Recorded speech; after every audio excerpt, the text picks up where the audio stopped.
Okay, let's talk about neighbor tones. Neighbor tones are used less in second species counterpoint. We don't see them as often, but we do see them and they are allowed.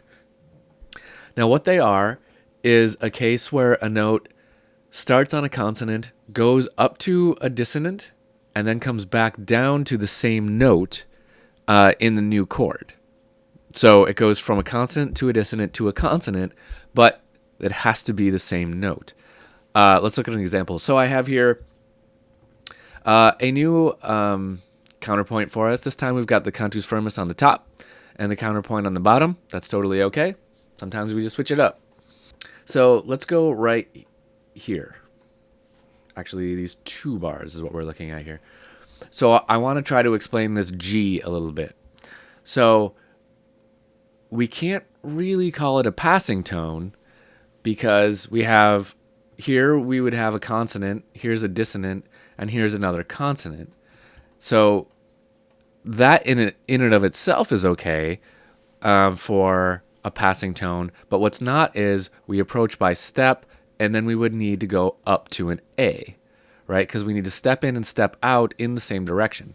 In this case, we stepped in and we stepped out in the opposite direction, starting at an F, going up to a G, and then going back down to an F. This G, in this case, we would call a neighbor tone. It just kind of inches up from F and then inches right back down to F. That's a neighbor tone. Now, there are two different types of neighbor tones. There's upper neighbor tone and lower neighbor tone.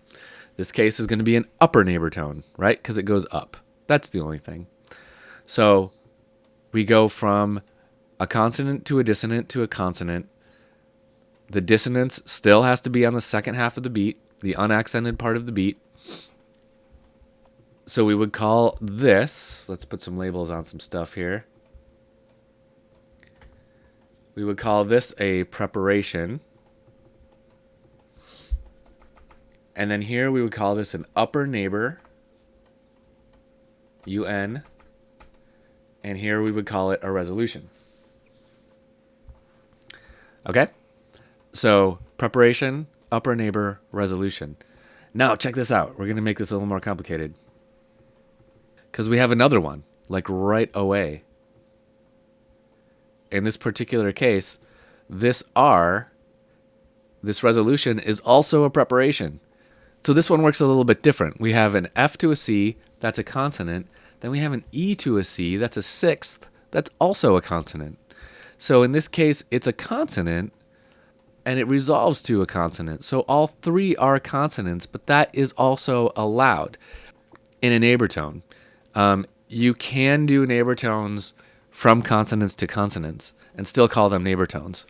They're a little harder to spot, and they're even more rare than the other kind where we go to a dissonance. But we could label that as a lower neighbor because it's going from a note away and then back to the same note. I have one more in here. Right here. We have another lower neighbor. So here we have, let's label it first. That's going to be a lower neighbor, right? Because the note goes down. So here we have a G to an E. So that's a sixth. That's okay. Here we have an F to an E. That's a seventh. So that's going to be a dissonance. It's in the right spot of the measure. That's totally okay. And then we go back to an E. We go back to a G against a D, which is a fifth. That's a consonant, and that's okay. And then we move on to the end of the piece. So right here, we have a consonant skip going up to another note in this chord. That makes G, B, D. It makes a G major triad. And then we land on the unison. So we could label all of the rest of these notes with either consonant skips, consonant leap in this case, right here. Here's another consonant skip. Passing tone. Oop, not a passing tone. Because that's a leap. So that's a chord tone. There's a passing tone. Because we have step, step, step. Step in, step out. So there's a passing tone. Consonant skip. What else? Consonant leap. consonant leap, consonant skip, consonant skip, lower neighbor, consonant skip, and then the end. So that is how neighbor tones work. You got to be on a pitch, you go up, you go back down to the same pitch. The starting and ending pitches have to be consonants. The one in between could be a dissonance or it could be a consonance if you play your cards just right. We have upper neighbor tones and lower neighbor tones by doing that. We still have preparation and resolution on neighbor tones. That's what we label those outer notes of the neighbor tone. Okay, that's it for melodic embellishment. How we're kind of picking notes. We generally kind of call these three things melodic embellishment.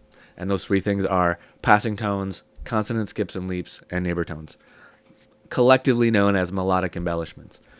Okay, let's do a little worksheet next. This is our first worksheet of this class, so it's going to work the same as all the other worksheets I've given you if you've taken any of my other music theory classes.